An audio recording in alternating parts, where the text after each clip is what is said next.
Like, this is called the Pesky Report. Like,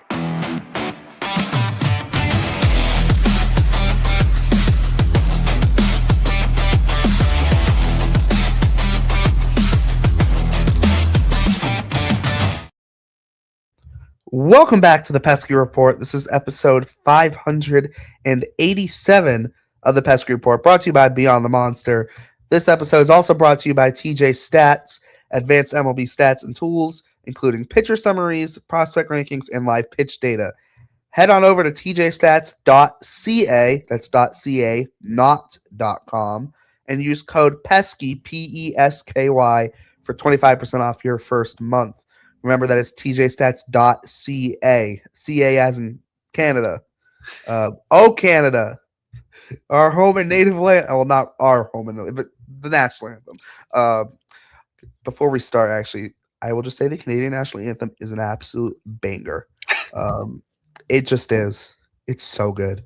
I love when like the Bruins play a Canadian team.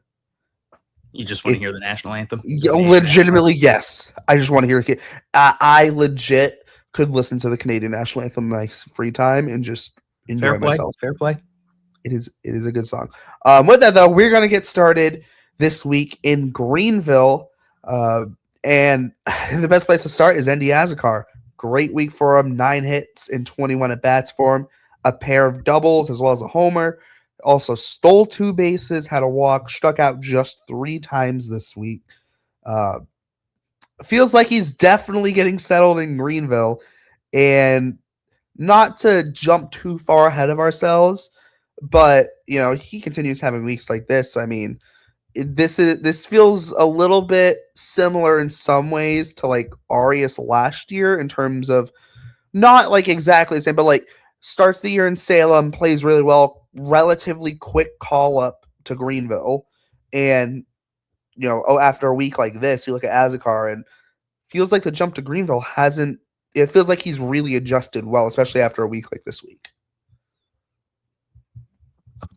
First off, I'm going to start by saying I apologize. Derrik has already assured me that I sound normal, but my mic sounds terrible on my end, so I apologize if my mic sounds weird. I don't know what's going on. I traveled with my mic in my book bag all week, so it sounds weird to me. I don't know why.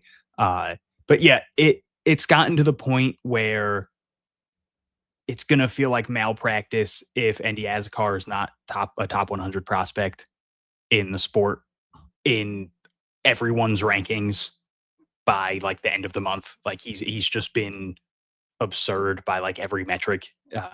He's doing everything right. He's hitting the piss out of the ball. He's hitting the ball to all parts of the field. He's hitting home runs.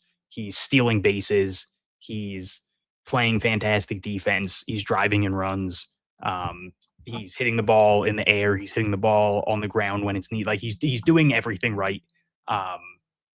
And it's gotten to the point, and Justin Gonzalez has been slumping a little bit too. So like it's maybe a little bit of that too, but like he's leapfrogged Justin Gonzalez in the batting order. We're seeing him batting first in the Greenville lineup pretty often. Sometimes Gonzalez is still batting first. But like clearly to me, that means something. Like they're prioritizing Enddy Azocar at times. And it's so much fun to watch Enddy Azocar play baseball. Like we've mentioned how good he's been this week. It's consistent. He's hitting 344 since getting promoted to high A. He's hitting 308 on the year in total. He has 19 doubles, 5 triples, 8 home runs on the season. He's driven in 36 runs. He has 10 steals. He's scored 44 runs. It's just been like he's had like 1 or 2 really bad weeks, and then everything else has just been ridiculousness at all times. Like you said, it does feel like that Franklin Arias ascent of like started the year in single A and just domination throughout to the point where it almost feels like a given that we're going to see him get a couple of weeks at the end of the year in double A, and he's going to be again on everyone's top 100. And it's just he's such a complete player. There's really no big weakness in his game, which is something that you couldn't say about Arias. Like there was the big question mark of home run power. And it's not like Enddy Azocar is some like, 35 home run hitter. But there is like 20 plus home run power in his bat. Yeah, we're looking at a guy who I don't want to put like unrealistic expectations on him, and I don't want to crap on any other prospects in the system. And I don't want to do like any kind of like recency bias or anything, but we're looking at someone who it would not surprise me if he is the number 3 prospect in the system by the end of the year. Like it wouldn't shock me if it was Arias, Ianson, and then Enddy Azocar. Like he's just been that good. And it wouldn't shock me if he was a top 50 prospect in baseball by the end of the year. Yeah, it's kind of funny. Just obviously Arias, like you kind of look at Arias last year and kind of obviously he didn't play as many games in Salem last year. I think he played more games in Salem though than Azocar in total. I think I might be off on that, but it feels. No, never mind. Azocar definitely played more games in Salem. My brain's just gone. I can't do math. You know what's bad? I read the 71 games as 17. Just for Azocar last year in Salem. I was like, oh, so what's 17 plus 39? And I'm like, wait, that's not 17. That's a 71. Bad math. More like not being able to read. But no, Azocar has been great. And it is like also too, I guess, like, yeah, we don't want to say he's going to have a Franklin Arias type breakout, like continue this year and next year. But like, it is just for the note, like he is in his age 19 season, right? Like he doesn't turn 20 until February of next year, right? That is, which in some ways makes what he's doing even more impressive, just because this guy's not going to be 20 for what, 8 months, a little bit over 8 months. Like what that kind of means for me is just like the level of success that he's having. It's like, and you kind of see everything coming together with him. It's like, yeah, definitely could be a top 50 prospect in the sport by the end of the year. Like, and like, is he going to pass Arias or Ianson this year on prospect rankings? No, right? And a lot of that also has to do too with the fact Arias and Ianson are both in Portland, and yeah, he's in Greenville, right? But it's like I said, it's still extremely impressive. And when you put together kind of the numbers he has this year, so his Salem numbers in 39 games was 295, 344, 530 for an 874 OPS, which if you kind of compare that to his numbers last year in Salem, he struggled a little bit, right? 202, 273, 314, 587. That was also when he was 18 years old, right? That's expected in some way, 18 years old. Some people are, well, he turned 18 in February of last year. So if you're kind of going on an American viewpoint, like for a lot of guys, if you turn 18 in February of that year, that's typically your senior year of high school. And he was playing in Salem last year for the then Salem Red Sox, right? So now this year is almost like, he's the age of a freshman in college and what he's doing. And I mean, it's extremely impressive. Like there's no denying. And it is actually kind of funny because everyone kind of talks about, college players coming in and being more advanced than high school guys or amateur guys signed out of, whatever country they're coming from, which is true, but that's because they're 21, 22 years old. But you look at a guy like Azocar, if he were to have to enter the MLB draft in 2 years at 21 years old, based on what he's doing now, and if you can try to project, like you'd be looking at him as like, oh, this guy's like a surefire lock to be a top pick, right? And like same thing with Franklin Arias, which we'll get to him later on, but like he's only the age of a sophomore, I think, in college, right? So what Azocar is doing at this age is extremely impressive. And yes, it's not just the bat; the defense is good. And I do like the fact that like if they do hit Azocar first, right? To me, if I had to construct the Greenville drive lineup, I would hit Azocar first and Justin Gonzalez second. That's just me, right? I'm not, you know, I'm not some lineup designer in the Red Sox system who punches all the numbers to figure out where guys should hit in the lineup or anything. But I mean, also too, Justin Gonzalez isn't like your prototypical. A 6'7" guy's not your prototypical leadoff hitter. No offense to Justin Gonzalez, but it feels a little bit wrong to have a 6'7" guy hitting leadoff, whereas Enddy Azocar, like, he's 6'2", but like he's not 6'7". Like, you can see it much more realistically of him hitting leadoff. And the bigger thing too, like I said, this week he had 2 stolen bases. He only struck out 3 times. And you kind of you compare those numbers in Salem so far in Greenville. It's only 14 games, but he's it's only 14 games. He's got 61 at bats. He's got 21 hits. Right, he's averaging 1.5 hits per game, which is obscene. He's already got 2 homers. He's stolen 3 bases in those 14 games. He's only struck out 13 times. Yeah, he's only walked 3 times, but like also too, like you got to remember he is really young, and I feel like plate discipline is also something that kind of comes in like working at bats. Typically, you'll grow into as you play more and you kind of move along in your career. There's rare exceptions to some, like Juan Soto, obviously great eye from the moment he probably stepped on the field as a kid. That's probably an exception to the rule, I think. But no, it's been extremely impressive what Azocar has done, and I mean, just like what he's passing the test right now. Yes, it's only 14 games. We have to remember in Greenville, it's only 14 games. Take it with a grain of salt. We do try to be positive here. We do like to kind of dream a little bit on guys. And you look at Azocar, you could like what he's done these last like 14 games. You can kind of dream on. You can dream on. Not kind of. You can dream on it. Yes, there's the caveat. He's a 19-year-old in Greenville, right? Let's not go too far. But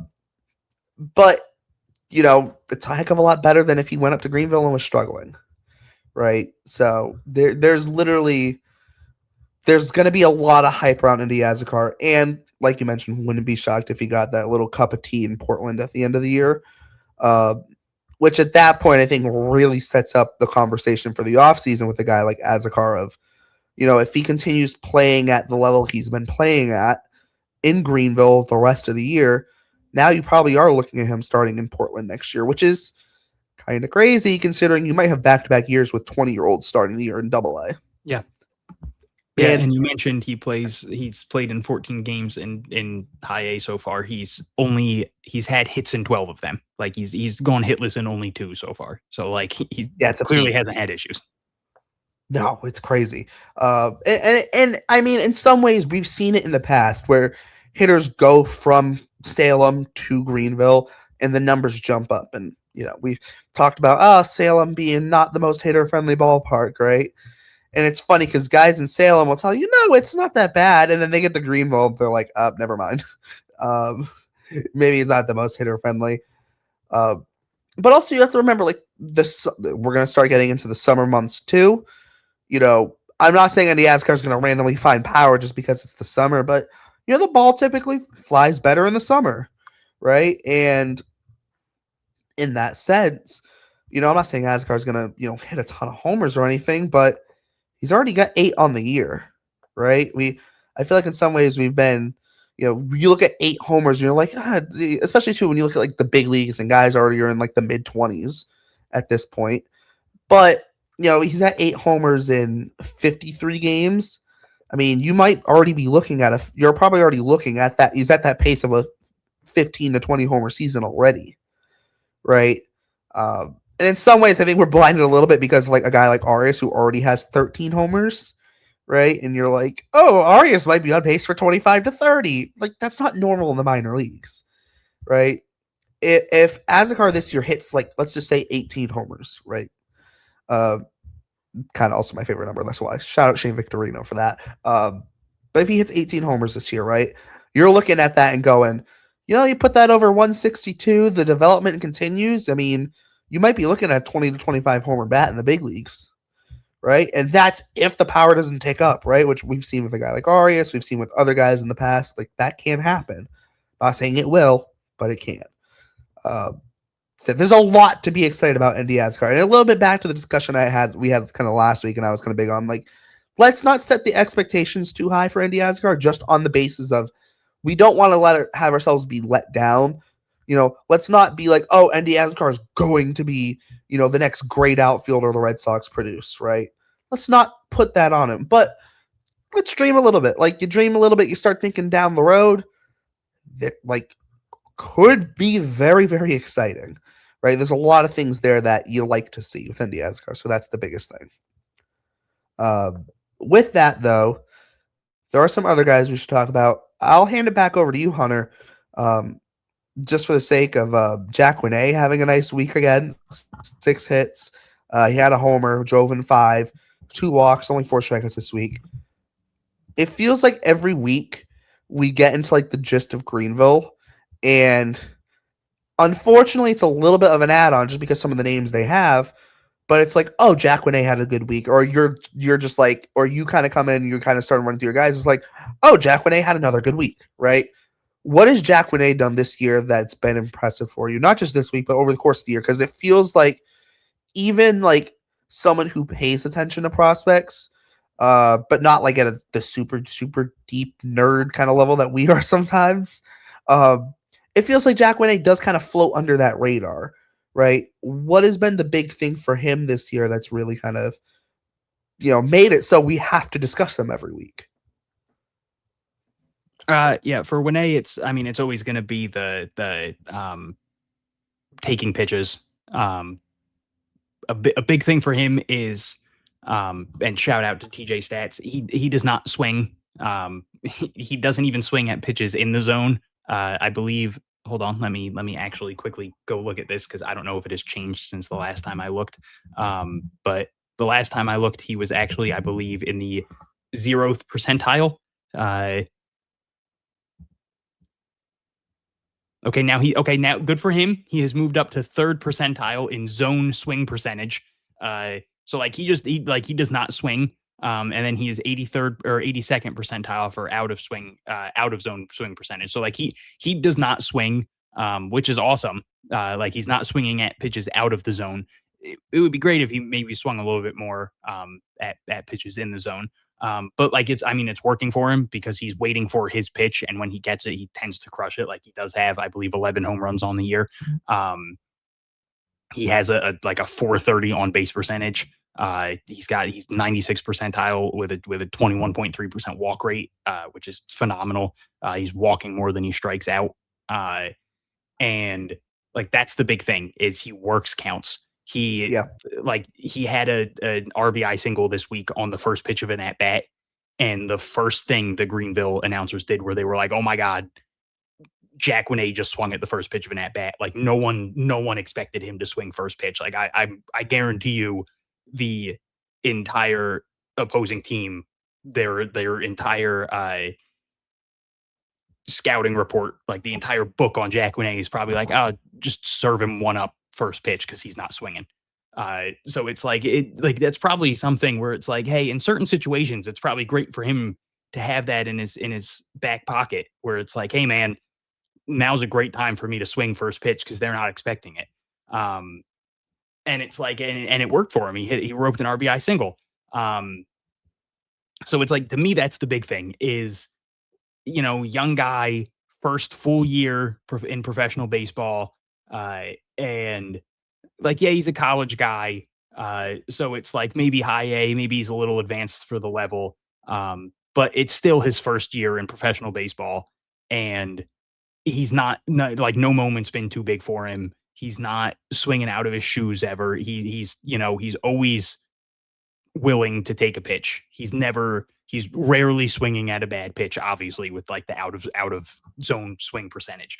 And to me, that's just the thing that stands out. It's rare that you see prospects with an eye like this. It's rare where you see a prospect who's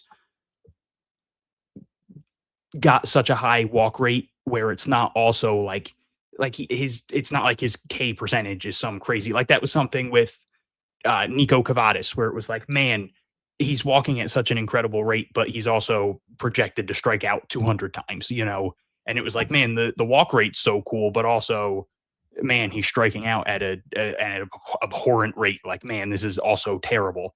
And it's like, that's not an issue with Jacqueline. Like, yeah, the strikeouts are there, but they're not terrible. Like he's walking more than he's striking out. So to me, that's the big thing. He's got power and he walks a ton. And those are two things from a corner infielder that are those are the exact things you want from a corner infielder. And those are things that the Red Sox desperately need from corner infield prospects. He's really interesting to me. Just, I don't think we've done this before with him, but if you kind of look at his collegiate numbers, he only walked in his last year at Wake Forest. He only walked 13% of the time. I say only just because his walk rate this year is over 21%, right?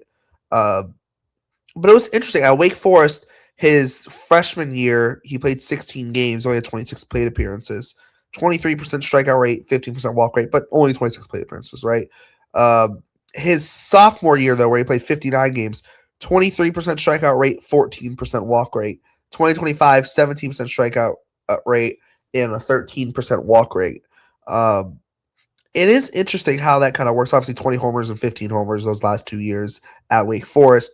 But then he comes over to the Red Sox system, and last year, 15 games with Salem and 10% walk rate, 10% strikeout rate. He had 321, right? And he had a homer, and not like it was bad or anything, but it's interesting because I wonder if too that's the same thing like in the off season, because it feels like this year he's swinging less. His swing rates down from 42.6% to 36.1%, which when it gets that low, like that's a massive difference, right? And then, but like it also is interesting with the pitching because he's only seen a first pitch strike 41% of the time this year. Part of that probably does very much have to do with his eye, but like it's also interesting because like this also could be like a microcosm of like being in the lower minors, right? Because when he gets up to AA and maybe and AAA eventually, right, you kind of look at those and you go, I think pitchers are probably going to attack him more on the first pitch, right? Not saying he can't adjust to that, but that is kind of something that like I'm interested in seeing. Like, what happens when maybe pitchers attack him more early in the count, right? He's got 11 homers this year. He's been really good. This is not me knocking him or anything. I just find it interesting just on that basis because like it's not like he came into the system being a guy who walks 20 to 25% of the time in college and then, comes in and continued that. The walk rate has taken a significant jump compared to his college numbers. So it is interesting. Now, he did play for Wake Forest, right? It's a bigger school. It's not like he was playing in, middle of nowhere, whatever stupid state that's in the middle of nowhere. I don't know. It wasn't like he was playing in the middle of nowhere, Idaho, where all they had was like potatoes and that's it, right? It is interesting, right? I don't really have like a conclusion for this, right? But I do find it interesting. Like the one thing I will say though, if you look at his TJ stats page, his pull air rate is 73rd percentile. I think that's a big thing. When you kind of look at the grand scheme of things, like he is pulling the ball in the air a lot, which does help with the power, obviously. But it is one of those things too where he's got 11 homers. He's only got 4 doubles. Like I said, it's really weird. You look at he's hit more ground balls this year. Obviously, but he's pulling the ball a lot more. He's going opposite field a lot less. In the small sample size last year, he went opposite field 33% of the time. This year, he's only gone opposite field 21% of the time. Right, so there's been a concerted effort, right? And I feel like when we talked about Red Sox hitting development in the past, but this very much feels like a concerted effort with Jacqueline. to kind of work deeper in at bats. Wait for your pitch. When you get your pitch, pull it in the air, right? And I feel like that is something that we I feel like that's something that we miss a lot of times when we talk about Red Sox hitting development. There's been all this talk in recent years about, like the core 4 hitting philosophy and whatnot. Everyone kind of just mentions that. And I feel like we miss out on part of it, which I think like part of it is like not just swinging at everything. I'm trying to remember what the exact terminology because I think we talked to Brian Abraham about it a little bit. But obviously bat speed's been like the most talked about thing.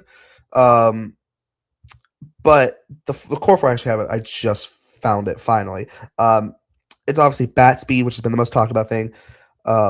Contact being kind of like the bat to ball skills, but then it's kind of the impact you're making on the ball, which is like your ball flight. So with Jack Renee, he's hitting the ball in the air and he's pulling it, which is important and helps the power. And then swing decisions, which I feel like is the one that gets glossed over the most, right? And Jack Renee, you kind of look at his swing decisions. That's been a massive part. He's staying off the bad pitches. He's swinging at good pitches. And it's been a big success for him, right? And I feel like that's something where very much maybe feels like a concerted effort with him to, whether it's him, the Red Sox organization, a little bit of both. The swing decisions have been really good with him, right? And I feel like that's something we gloss over a lot. It's, the bat speed's increased. The guy's hitting the ball really hard.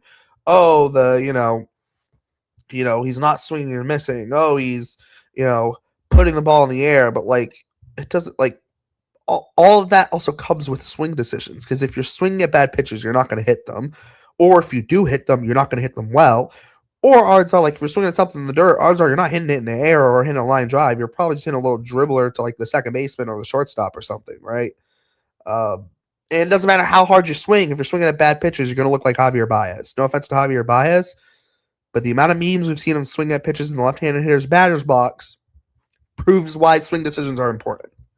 So, long-winded way of saying Jack Renee's found success in the Red Sox system, and you do have to look at the hitting development, which people have questioned at times, but it looks like Jack Renee might be one of those success stories so far. With that, we do have a lot to talk about in Greenville, kind of other places. Hunter, I don't know where you want to go with it. I know both Ronnie Hernandez and Gerardo Rodriguez hit homers this week. Rodriguez had 2 of them. Isaiah Jackson also had a pair of homers. Mason White had a couple of doubles and a triple. We obviously talked about last week with Mason White. When he hits the ball in the air, typically it goes for a homer. Didn't have any homers this week, but we kind of mentioned that a little bit last week. What obviously, like you mentioned, Justin Gonzalez is not the best week, right? Slumping a little bit. But the rest of the Greenville lineup has really kind of, I don't know if come alive is the right term, but it's all the hype around Greenville was with the pitching, but this lineup's nothing to kind of scoff at. It's unfortunate Henry Godbout, obviously. I will just mention quickly, hand injury, and it's unfortunate, kind of out of his control, unfortunately. But obviously with him when he was in the lineup, that adds another piece, right? We haven't even seen like the full extent of this lineup, like I mentioned, because of now Godbout unfortunately going down. Friend of the show, Maximus Martin has been injured, right? It obviously Luke Heyman now obviously getting up to Greenville, right? And he had an interesting week because he had a ton of walks, but it wasn't the craziest week at the plate. But he walked 5 times, and kind of not the craziest week. Only 3 hits, but 5 walks is really nice to see. Yeah. What is this Greenville lineup like? You look at just the group of guys as a whole. What is this Greenville lineup kind of doing? Or not just doing, but like even individually, like why have we kind of glossed over this lineup when there has been, and we've mentioned it many weeks, like, this guy in Greenville's done good, this guy in Greenville plays well, but it feels like we haven't talked about like the whole of this team and how the overall, like, there's there's a lot of good hitters on this team. Part of it was the pitching early in the year. I kinda think that's what it overshadowing is. It's just the overshadowing. It's the fact that, Anthony Ianson was there and Justin Gonzalez was there. And it's like, it's hard to, like, we would mention, like, oh man, Isaiah Jackson had a really good week this week, or, oh, Yoelan Cespedes had a great week, but it's like, it's hard to, I feel like we would mention it sometimes, like, man, this lineup front to top, their top to bottom is pretty solid, but it's hard to do it justice when you have to highlight how freakish Justin Gonzalez is, or how excited you are that now Enddy Azocar is there, or like, man, Henry Godbout could be really special. And it's like, there are these major pieces there. And when you're doing, we're trying, we've failed, but we're trying to go under 2 hours. We fail at it every week, but we promise we're trying. We fail at it every week. I mean, last week we were close, but we got really close. We've been pushing 3 hours a lot. But so like when you're trying to have like these time constraints, it's hard to highlight each player individually. But it's like this lineup, like we really could sit here and be like, every week we could be like, man, Ronnie Hernandez once again had it. Like, this dude's hitting like 340 on the year. Like, he hasn't had a ton of at bats yet, but and the crazy thing with him is he really hasn't gotten consistent playing time. Like, this week he played in 4 games. He had 12 at bats because he hits at the bottom of the lineup. But like, Antonio Anderson like barely plays. He's kind of struggled this year, but again, it's because he played in 2 games this week. Like, they have such a loaded lineup, such a loaded roster, that people aren't playing. A lot of people just aren't getting consistent playing time. So like, that's kind of the issue with talking about this team as a whole, is they have so many talented pieces that it's like, it's hard to do the over encompassing thing. Because when you want to do that, it's like, well, we kind of have to talk about the guys that are sticking out, because you have to. I mean, Gerardo Rodriguez had a 2 home run game, and his second home run. Were we not supposed to talk about Anthony Ianson for like 90 hours at the beginning of the year? Like, he finished with a sub-1 ERA in high A. Like, what were we supposed to do? We weren't supposed to talk about that.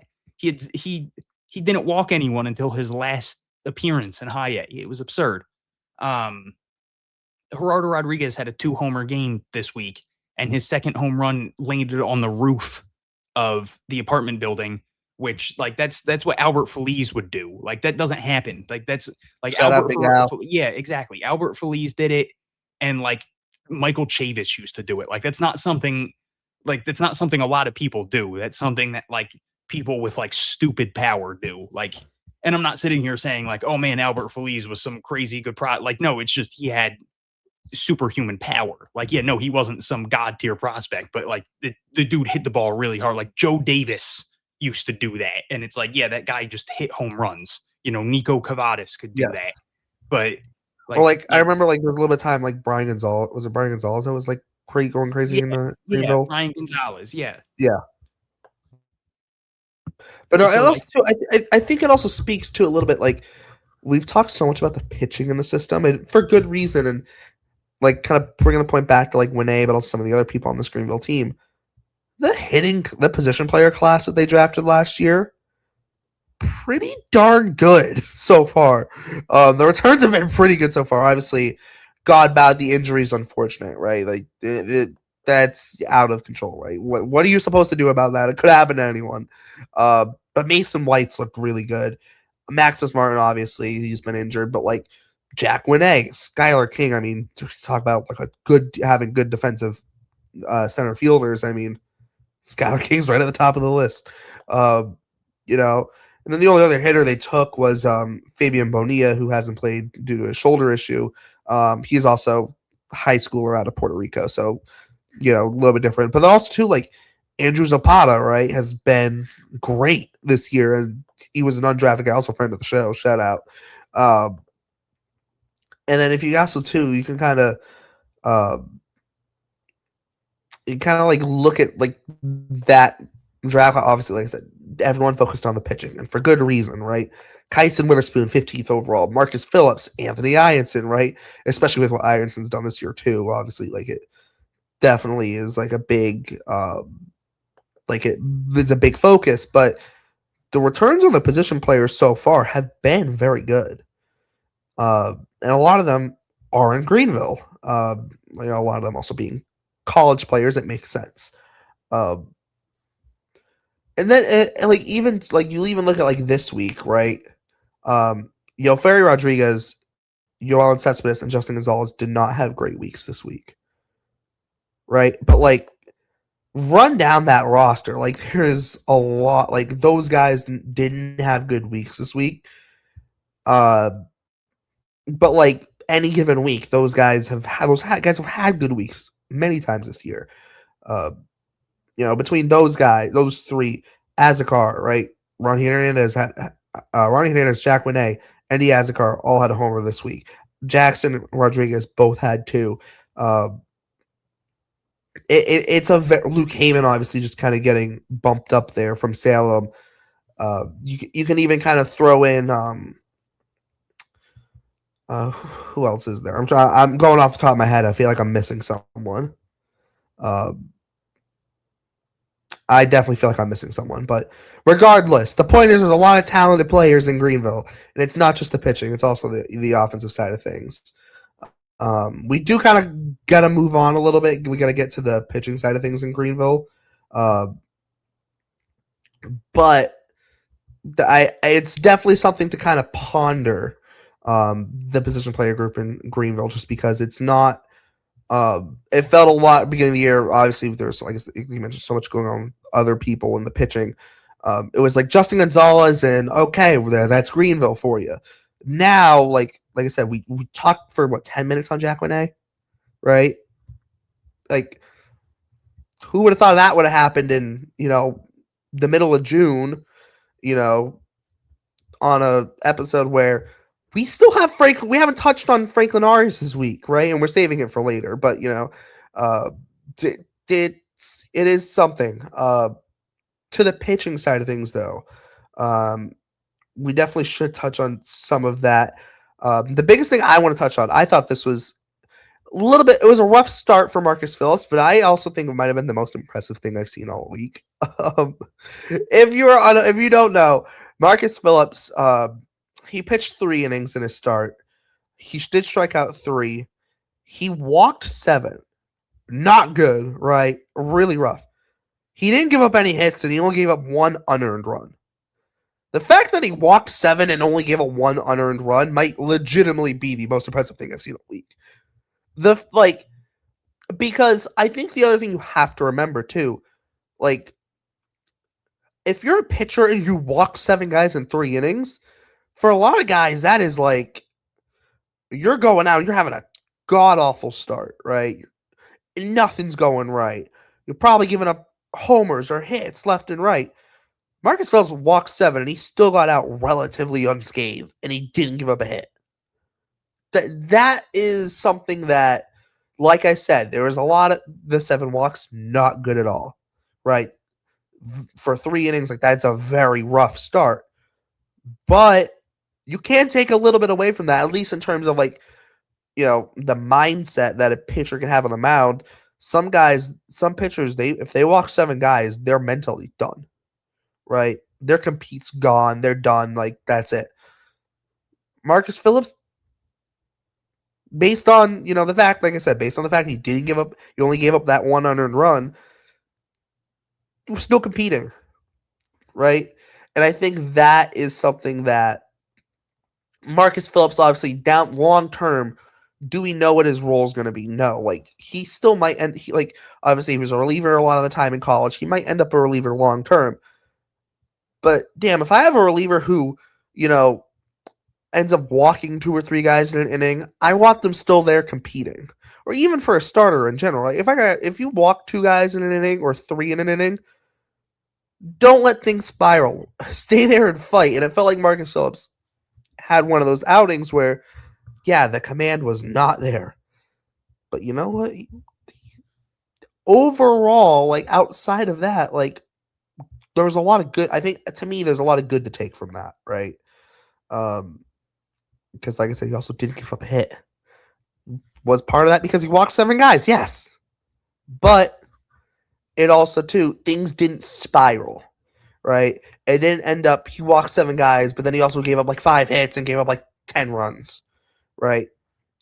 I think there's an importance to that, right? And it does kind of, I mean, also does show like, yeah, he can pitch with runners on base. If he ends up becoming kind of going back to a reliever, like that is an important skill to have, right? Be able to work with traffic on the bases. That's important. So, like I said, not the greatest start, but might be I found it very impressive that within those 7 walks, he was still able to fight. And overall, like I said, didn't give up an earned run, only the one unearned, and didn't give up a hit, and still had 3 strikeouts. Right? When the batters did put the bat on the ball, they didn't do much with it. We'll leave it at that. Right? Yeah. I like that. What do you have on the pitching side, Hunter? Yeah, just a couple things. Tyler Davis made his organizational debut. He was signed this week from Independent Ball. Left-handed pitcher, 24 years old. One run on 4 hits over 4 2/3 innings in 2 appearances. Struck out 5 batters, didn't walk any. Picked up a win. Steven Brooks allowed 1 hit over 2 2/3 in 2 appearances. Picked up a save. Struck out 5 batters, also didn't walk any.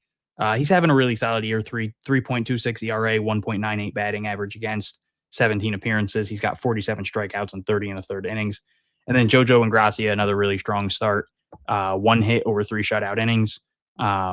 Struck out 4, walked 1. He's got a 1.31 ERA, 1.55 batting average against 1.02 WHIP. 28 strikeouts, 10 walks, and 20 2/3 innings. Again, just going to echo what I've said a ton. Blake Wehunt camp, just stay healthy. You're really good. You're nasty. Greenville really did not have a great pitching week for the most part. Like a lot of really rough outings. Hudson White had to come and do a game. I think it was last night. It was an inning and 2/3 of no on ball. Yeah, he had a good game. He did. Like there was a couple just really rough outings. A couple people got hit around. Marcus Phillips was not the only one who could not find the strike zone this week. So there was a couple really just tough looking outings. So those were so there was just a couple people who stood out this week. But yeah, it was good to see Tyler Davis have a really strong debut this week. Definitely. Also, I'll just kind of go on like the Marcus Phillips route. Alex Bouchard, friend of the show, he did walk 5 in 3 innings. He only gave up 1 hit and only 1 run. It wasn't an earned run, but similar thought process like Phillips in that sense. Like obviously, yeah, not a great outing, but you can take some positives away from that, right? In terms of you only allowed 1 run with within all of that, right? To me, like that's part of the thing too. I think that we kind of sometimes we miss those like little nuances in like those appearances where it's like because we very much try to be positive. We don't want to discuss a guy who had a rough outing because these players are still all developing, right? There's gonna be bad outings, right? So we don't want to spread a narrative. Oh, this guy had a rough outing, just for the sake of this guy had a rough outing, right? It happens. But those 2 outings, especially the Marcus Phillips ones, but between Phillips and Bouchard, like those are when you're rough outing. When you look at the box score numbers and 5 walks, 7 walks, right? Bouchard also hit a guy, right? So 6 free passes versus 7 free passes, right? In only 3 innings, like that is a very rough outing. But you only give up 1 run between the two, both of them only giving up 1 run. Like you can pull something from that, right? And I think that is something that I do want to know, right? Those are outings where, okay, not everything went right. Like a lot of things went wrong, but there's some good you can take out of that, and that's part of your player development, right? Marcus Phillips and Alex Bouchard both like struggle with their command. Okay, but they fought through it, right? Things didn't just implode. That's super important with that. But outside of that, that's pretty much it on the pitching side, I think. So we're gonna bump now down to Salem and talk a little bit about our good old Salem Ridge Yaks. Just for the record, I still don't know what a Ridge Yak is or is supposed to be. No offense, right? It's very much grown on me as time has gone. It's just a yak who kayaks. Which The I yak who get, kayaks like, on the ridge of a mountain. I get it, but like, no, Not supposed to make sense. I'm not saying it's bad, but I have yet to see whatever they're like. Whatever I've yet to see a yak kayaking on the ridge of a mountain. Not saying it's bad. I'm just, like, just for a comparison, real quick. The Richmond Flying Squirrels. The thing. The squirrel flying. It's not the most. I mean, the Rocket City Trash Pandas. I'm sure someone's seen a panda digging through a trash can or something before. Well, a trash panda is just a raccoon. Yeah. Well, Altitude Trash. They're an Astros affiliate. I mean, the jokes write themselves. I just real quick mention it must suck to be a part of the Astros organization and have to work for the Rocket City Trash. Like you're literally working. You're like if you're working for the Trash Pandas, it's just the jokes just write themselves. I think they were an Astros affiliate. I think, or maybe I'm just losing my mind. Oh no, sorry, it's not the Trash Pandas. Sorry, it's Trashville. It's the Astros affiliate. Yeah. Wrong thing. Still, they're an Angels affiliate. The divisional opponent. The jokes still write themselves. Imagine working for the Astros and having to go to a Trash Pandas game, being like the Astros affiliate. The joke, like I said, the jokes write themselves. Unfortunately, it's gotta suck. Moving on though, it's actually to Salem.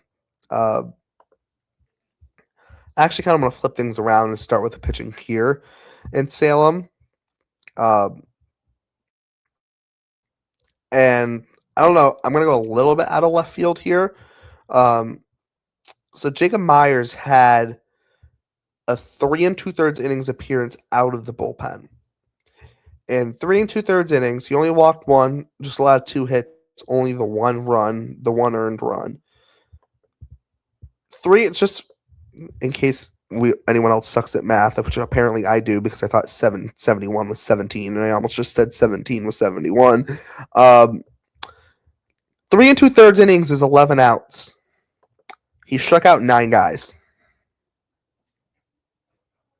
That's, you only can do 2 better, right? And so far this year in 32 1/3 innings, he struck out 46. He's got a 2.51 ERA. Obviously, he's kind of split his time between starting and coming out of the bullpen. It's an even split. It's an even split 5-5.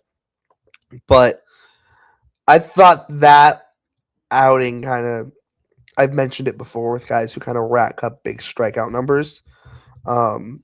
If you almost strike out everyone that you get out, it's impressive. And then kind of adding on to the fact that, he only gave up 1 run in 3 2/3 innings. Like, you add that cherry on kind of the top of it. And he only walked 1, right? Like, very, very good outing. This one, like I mentioned, or I think I mentioned, was out of the bullpen. But he's someone that, 9th round pick in 2025, obviously not going to get the love that other pitchers are going to get, but he also was at LSU, and we know something with pitchers coming out of the SEC. It's high level of competition there, right? So it's not that shocking that he's pitching good in Salem, considering, going from LSU to A-ball it's not the biggest jump in competition, let's be completely honest, going from the SEC to, the Salem Ridge Yaks. But nonetheless, he's been good overall this year, and, to me, a really nice appearance so far this year. a really nice appearance this past week. With that, Hunter, I'll hand it back over to you. I know there's a couple other guys probably we should touch on the pitching side. Who do you want to touch on? Honestly, Salem kind of needs some juice, man. They went 0-5 this week. They're kind of like seriously floundering. It's just like this is just kind of like I don't want to say a boring team, but like they obviously lost like two of their better bats when Azocar and Luke Heyman got promoted, and like one of the big replacements for them was Luis Andujar, who is hitting like 100 at the moment. And like I mean, obviously he's very young and he's new to the level, and it's like he can. I'm sure he will pick it up, but it's like he was one of the replacements, and he just hasn't replaced at the moment. And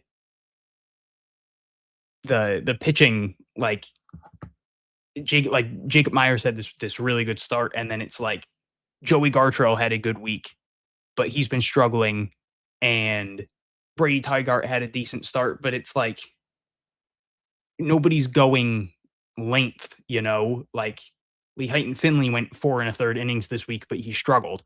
And when no one's scoring runs, Salem, like, Brady Tygart, or I'm sorry, Lee Heighton Finley giving up 4 runs in 4 1/3 innings. It's the Boston Red Sox, where it's like 4 runs is an insurmountable lead for the Ridgeax. So it's just Salem's been a little bit of a difficult. A better example, Barrett Morgan went 5 innings, gave up 3 runs, and it's like Salem's a little bit of a difficult watch at the moment, because that's just like it's an insurmountable lead for them at the moment. It's less of an insurmountable lead because in single A, teams are more likely to just poop away a lead because a team will just have like an inning where they have like 4 errors, and it's like, oh, okay, all of a sudden you scored 9 runs because a team shortstop just had a 5-error inning, and you are back in the game. But yeah, it's been a rough time for Salem. So there really wasn't much else pitching wise for me, at least. I mean, Kristen Fouch had a decent week, 3 innings, 2 hits, 1 earned run, 2 runs total, 5 strikeouts, 2 walks. But yeah, for me, there really wasn't much else to talk about pitching wise. Yeah, I mean, like you said, you did mention the Gartrell week. 5 innings in 2 appearances, 1 hit, no runs, just 1 walk, 5 strikeouts, right? Really good week there, but when that's your best week and it's kind of coming from a guy who's pitching twice out of the bullpen, it's a little bit rougher to get like super excited about the pitching. Like you mentioned, also, yeah, there isn't a ton of length there. Really, like you mentioned, Barrett Morgan going 5 innings. Finley went 4 1/3, but yeah, not a ton of length there for sure. Also, I will just mention, Griffin, is it Kylander or is it Kylander? Have we got that figured out, or because it's only I've always said Kylander, but it's throwing me off because there's only 1 L, and I'm like, I wonder if that changes anything on the pronunciation. Regardless, he had 3 2/3 innings and 2 appearances. He only gave up 1 hit, no runs, struck out 3, did walk 3, but overall, I'd say that's a solid, solid 2 appearances out of the bullpen. Overall, kind of grouping them together. Position player side of things, I almost said Greenville. In Salem, I do want to touch on Addison Pinto. He went 6 for 18 this week with a double, 3 RBIs. He did walk 3 times, only struck out twice. Overall, solid week. Unfortunately, was caught stealing twice, unfortunately. But like I mentioned, the 3 walks to just 2 strikeouts. That's very nice to see in Salem over the week, and he led them in hits this week. Obviously, lost my train of thought. That's great. Obviously, Jivion. Is it Jivion or Cervani? Giveon Cervanio. Giveon? Close. You know what? Here's the. Okay, can I really quick? I hate, and when I say hate, I don't actually mean hate, but I hate having to read names that are not traditional names. Like, so when I say not traditional, I mean Joe or like, you get the point I'm making, because 99% of the time I mess them up even when I don't try to mess them up. So I'm sorry, Giveon, right? Giveon was whatever the name is. We need more pronunciation guides. Like, someone tell all these minor league teams to get full blown pronunciation guides, please, or make them accessible to the public. Now I'm in my head. Yes, say I just heard him say it on the broadcast the other day. Now I'm in my head. Like, no offense, though. Like, can we get like a full blown Cervania? Yeah, Giveon Cervania. Yeah, we need like I Yeah, need like a Giveon full blown sheet, like, or someone from the Red Sox organization needs to get me like a full blown, literally every single player in the organization with the pronunciation. Like, just give like whoever has that kind of. I mean, to be fair, there's instances like Wilkerman Gonzalez, right, having his name misspelled, or even greater example, Tyron Guerrero being Tayron for however many years. It's not so. Obviously, there have been some mistakes there, but yeah, because he had 3 hits in only 3 games. Which, I mean, 6 and 5 is a bigger average, but Cervania also had a double, had 1 walk with 1 strikeout, and he stole a base. But yeah, Pinto, good week. Also, I will just say Cervania just kind of right through his numbers.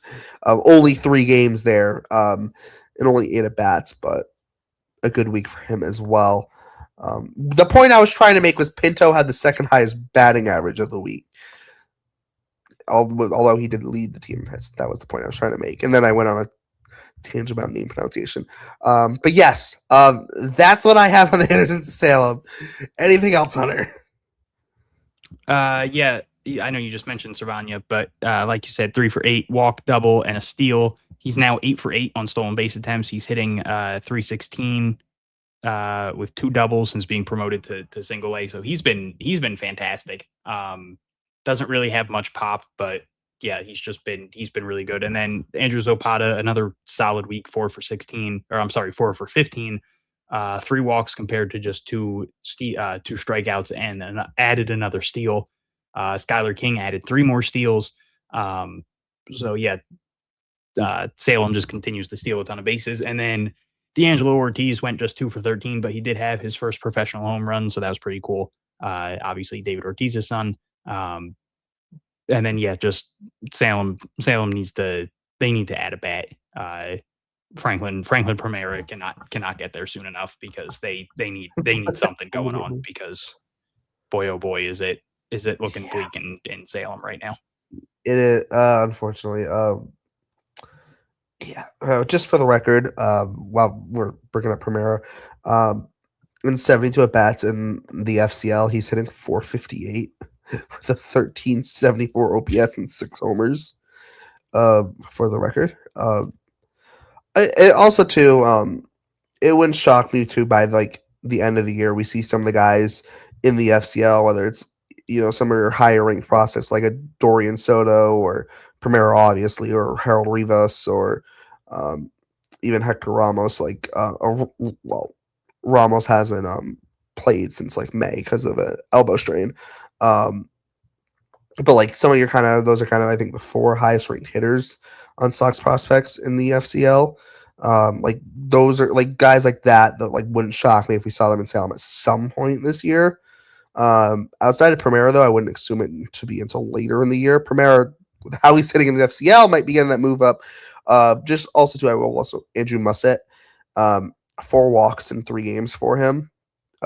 So his on base percentage this week was over 500. So nice to see that as well. But yeah, there wasn't a ton on the position player. Also just throwing Anish for me and walked 4 times in 4 games as well. So averaged a walk per game. Also chuck that in there. But yeah, not a ton else there.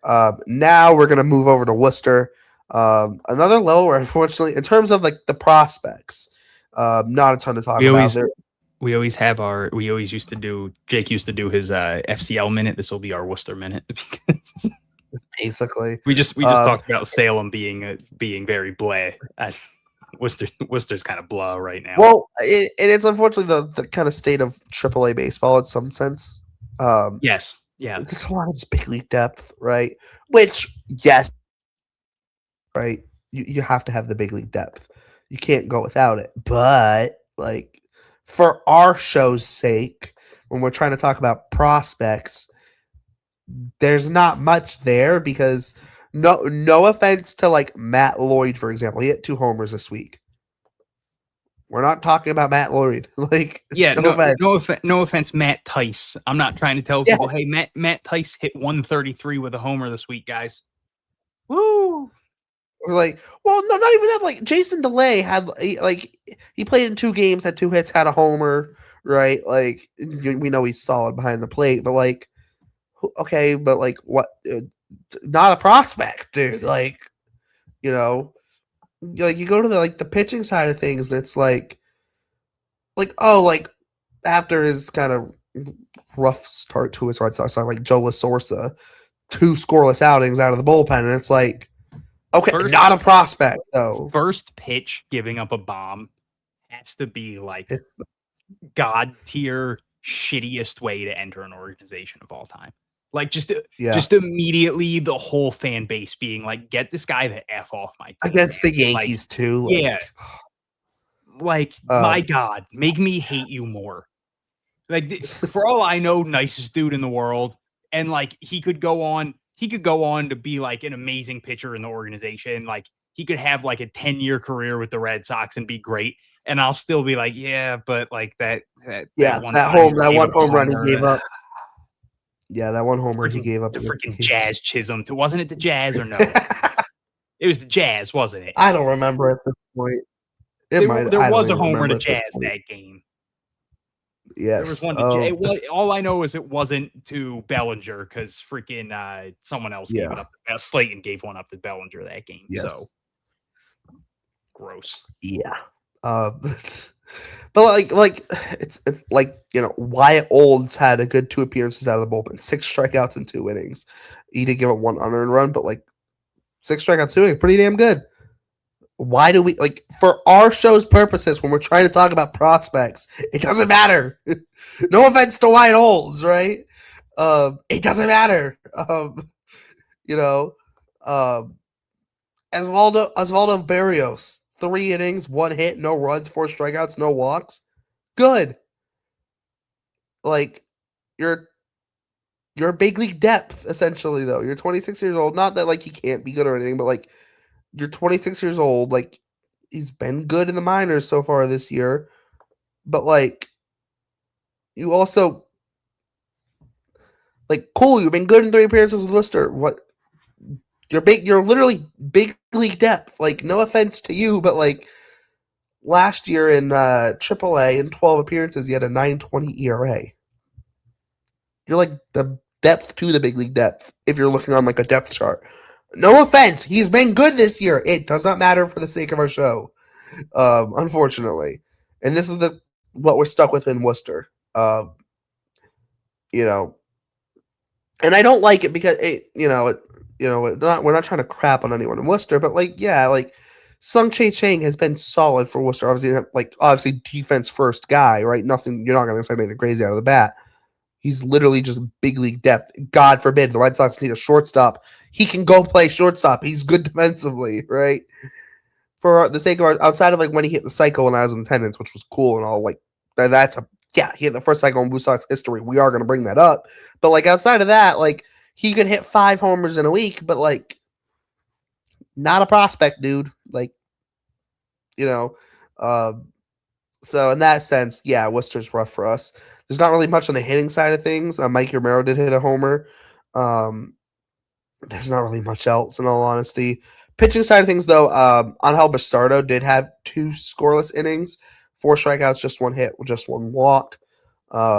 He has been, what's the word I'm looking for? I had a word in my head and I lost it. This is going great. This Worcester segment's going great.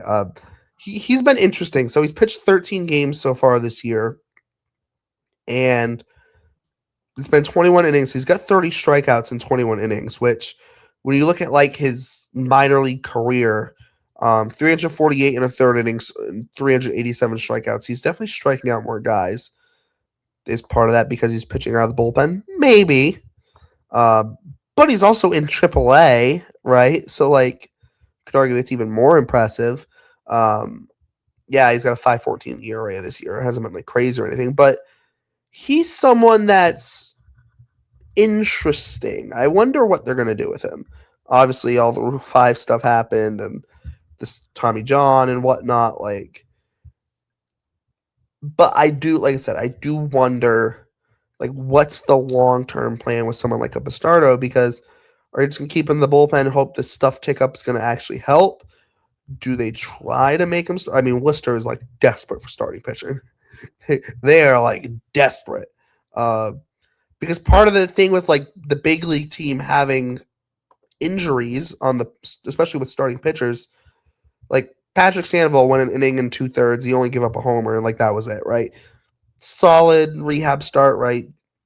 You know, but, like, okay, cool. Like, Jack Anderson, like, yeah, like, okay, he's, like, he went, don't get me wrong, he went 6 innings this week, but, like, there have also been weeks with Jack Anderson where it's like, is he starting, though, or is he coming out of the bullpen?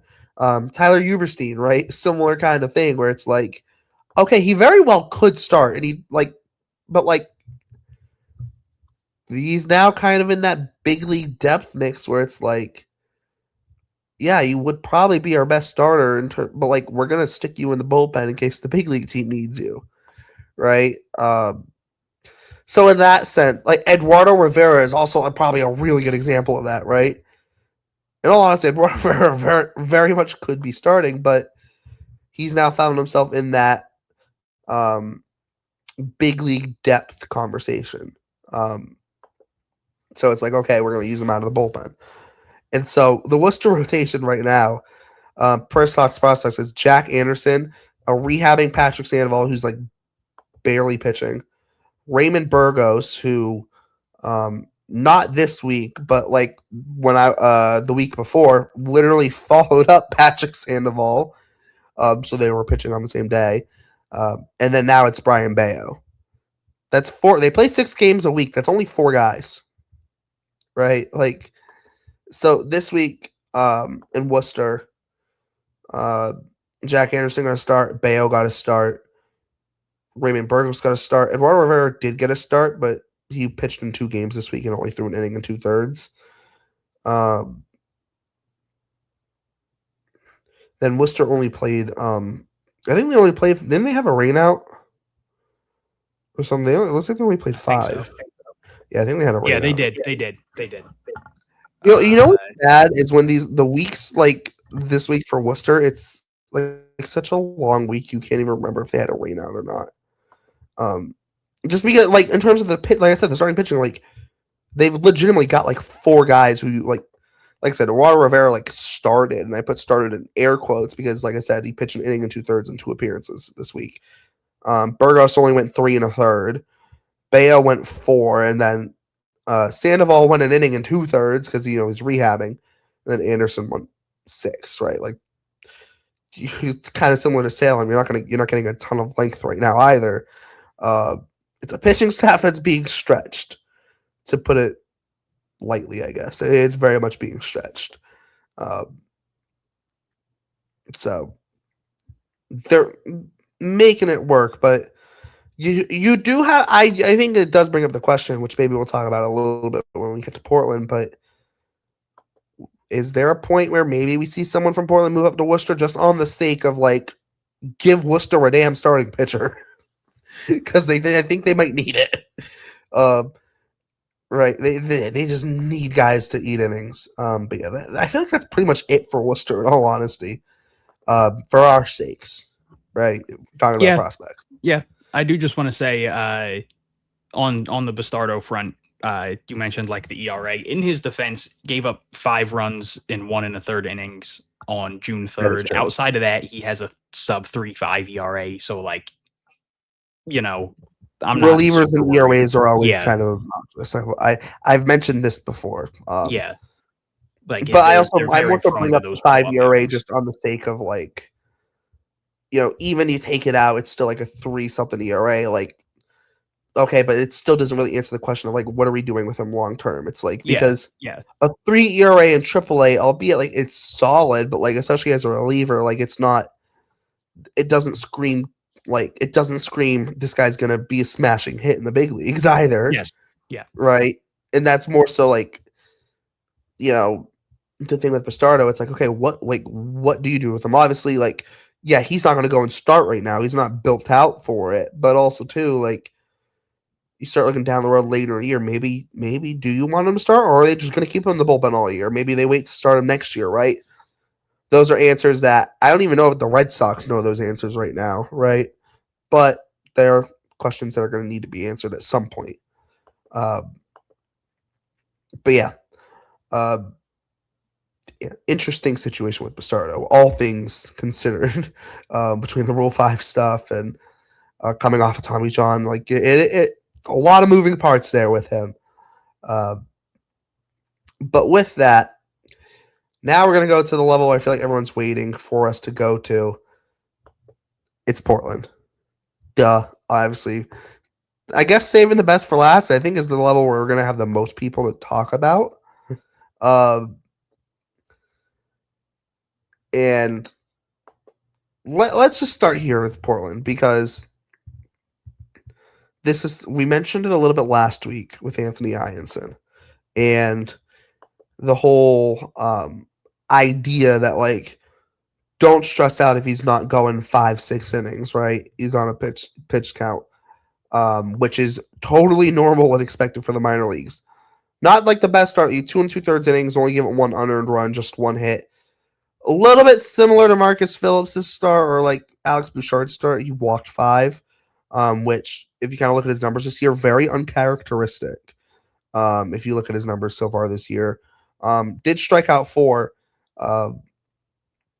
Obviously, that's one of those starts where I guess similar to Phillips and Bouchard, not the best stuff there. The command not fully being there, but able to fight and able to kind of avoid trouble. Like I said, outside of the 1 unearned run that he gave up, avoided trouble. He avoided a big inning, especially too when you have base runners on. Avoiding a big inning is really the biggest thing, right? So, yeah, not the best Anthony Ianson start, but in a similar way to Marcus Phillips and Alex Bouchard, like, you can pull something away from that, right? He fought, he battled, like I said, avoided that big inning. And in some ways, it's nice to see Anthony Ianson have a bad start, right? Like, obviously, like, if he could, or any prospect could be perfect and pitch amazing every single game, or go 2 for 5 every single game at the plate, it'd be great, right? It's not going to happen. And in some ways, part of development and part of player development is having those bad starts, is having those bad games, those bad weeks, right? And I think for Ianson, this is one of those starts where, I guess the easiest comparison is like when people say, like, you learn more when you lose than you do when you win. Like, this might be one of those outings where, like, yeah, you didn't have a great start, but there could be a lot to learn, right? Yeah. And even if that learning is, hey, like, I know now I can battle when I don't have my best stuff, I can still battle through, right?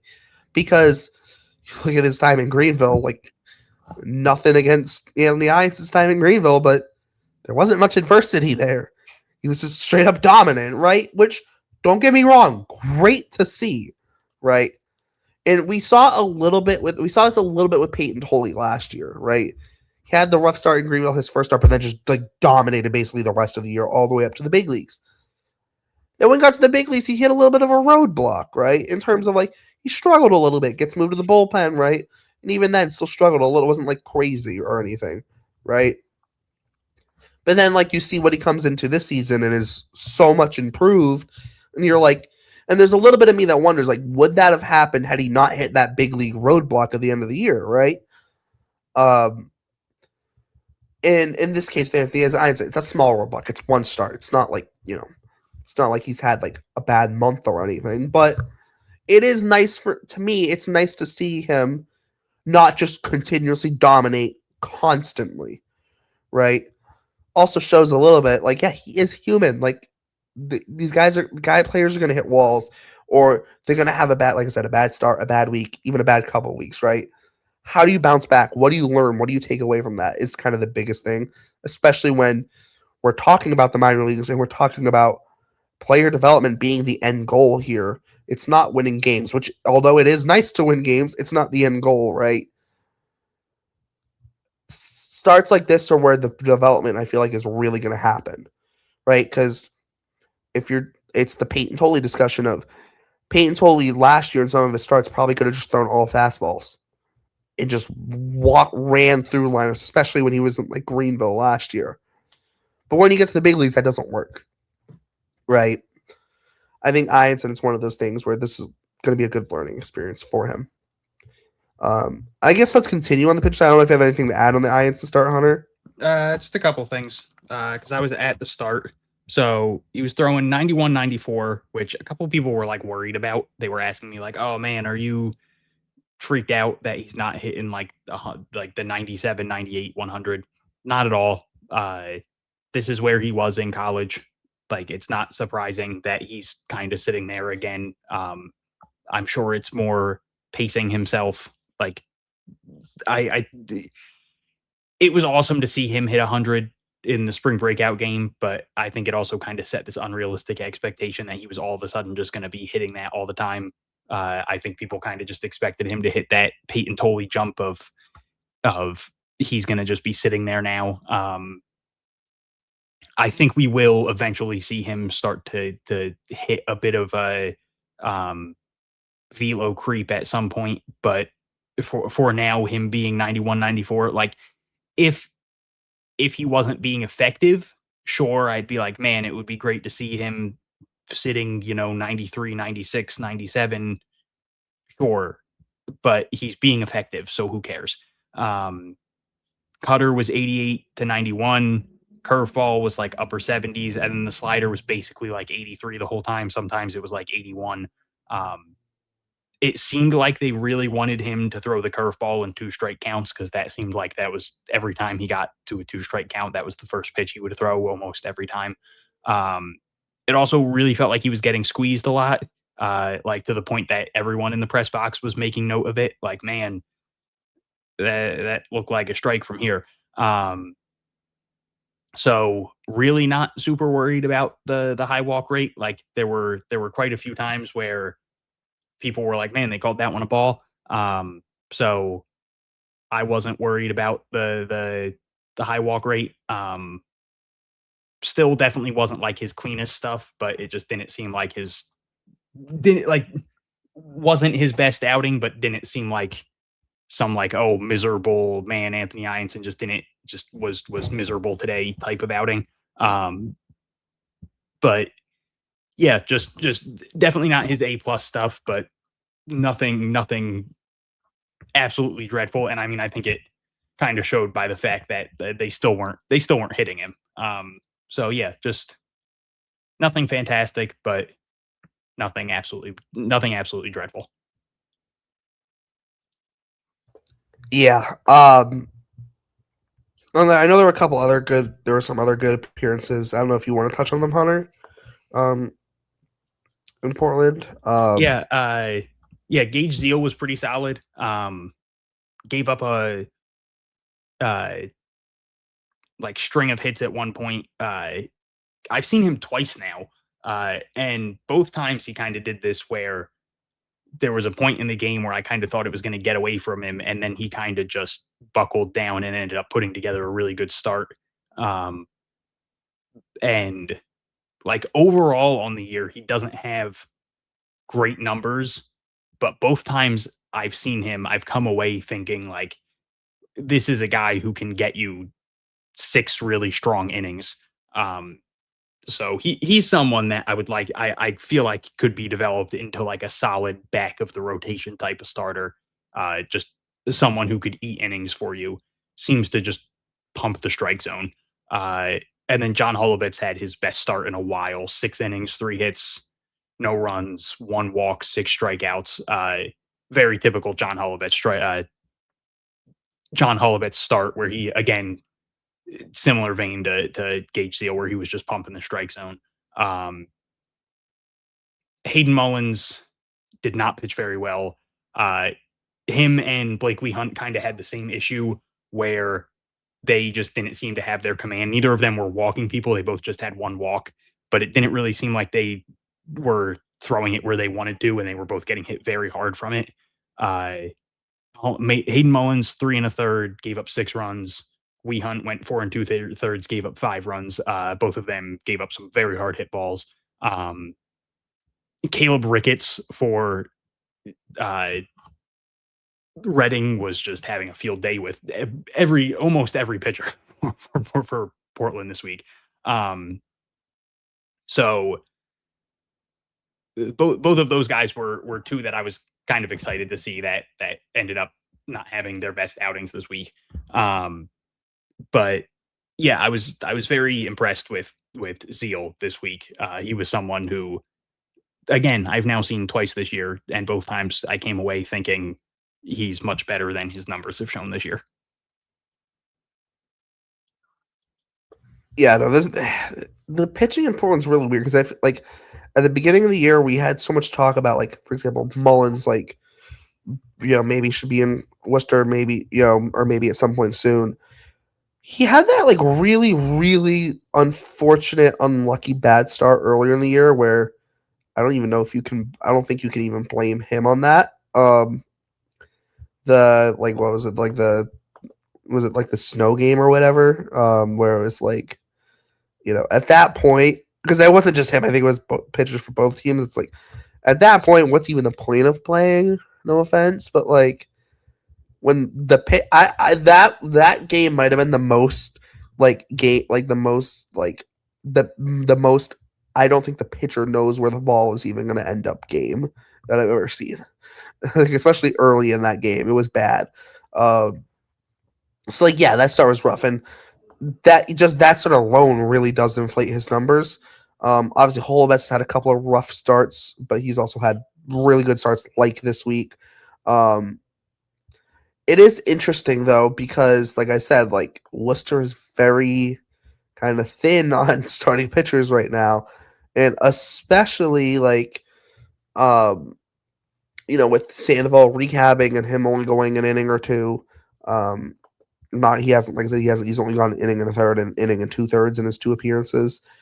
Like, you do wonder, like, okay, maybe one of those guys in Portland does kind of get that bump up to Worcester. One, because like guys like Holubet's, like, based on what he did last year and early this year, like, you could argue maybe Mullins, similar thing, like between last year and this year, you could make the argument, right? But Worcester they need starting pitchers, man. And even if it was like a temporary thing where like one of the guys in Portland gets sent up for, a couple weeks and then goes back down to, even if it's someone, Dalton Rogers has made 7 appearances this year and 5 starts. And he's got 2.42 ERA in those appearances. Yes, he's had his struggles with walks within those, but like that might be a guy where maybe they're a little bit more willing to say, okay, we're going to put you in Worcester for, a couple weeks, and then we're going to bring you back down, right? Something like that, or maybe, I'm trying to think like who would be like a good kind of fit for that type of thing. Or heck, maybe even, Jackson Paez got his big league debut this year. Maybe Paez is a guy you bump up to AAA and just like, hey, like, you have pitched in the big leagues this year. We need guys to throw some innings in Worcester.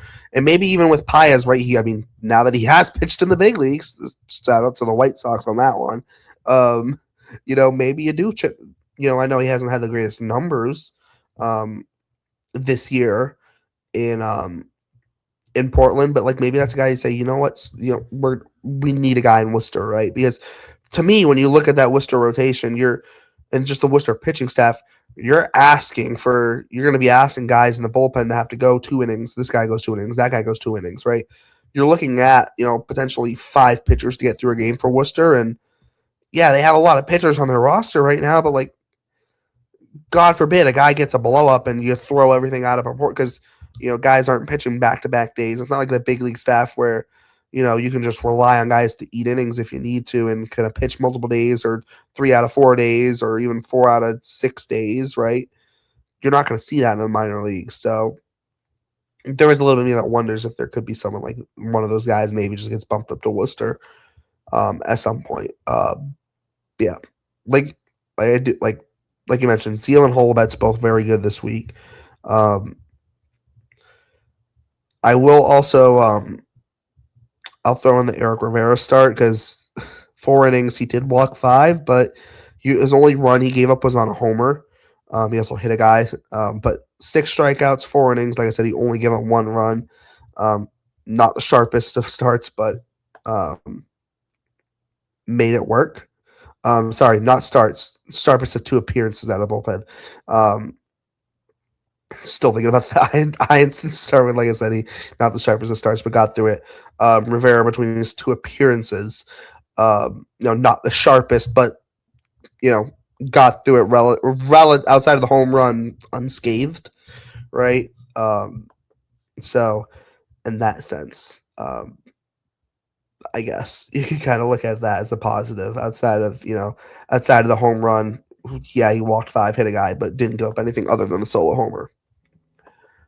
Now I think it's a good time to move to the hitting side because I want to give ourselves a little bit of time on Franklin Arias just because we do have to talk about him, right?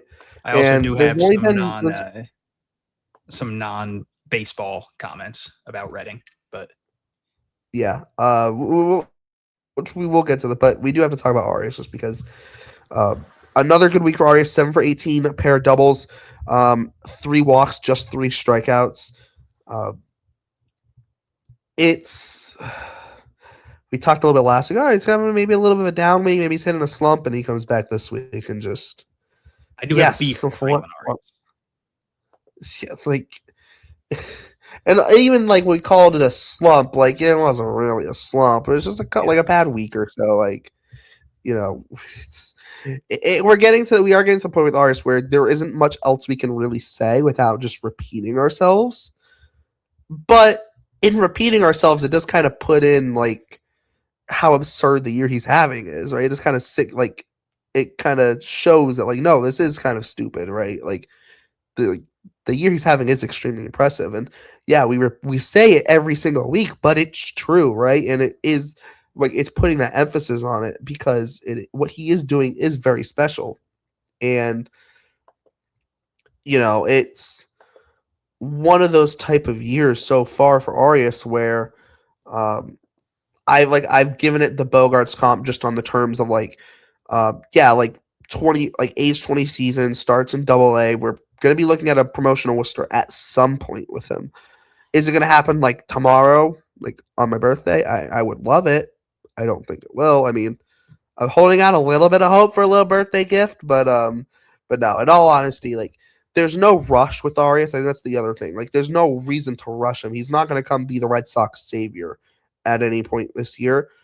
I mean, if somehow it happened, I mean, great, but like, let's not put the expectation on him of being the Red Sox savior when he's a 20-year-old who started the year in AA. Like I say the Bogarts things because like, you look at Bogarts when he got moved up to the big leagues, even at 20 years old, he wasn't being moved up as the guy who was going to be the savior. He was being added as a supplementary piece. That 2013 team had its core, right? Between Ellsbury, Victorino, Pedroia, Ortiz, Napoli, etc., right? Like they had their guys. Bogarts was just adding to what they had.